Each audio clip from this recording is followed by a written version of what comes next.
গেলাম রাসূলুল্লাহ রওজা পাকের কিনারে। আমি কেঁদে কেঁদে হাই গো সারা,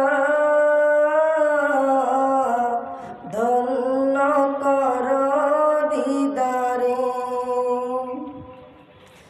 আমি সহিতে পারি না বিরহ,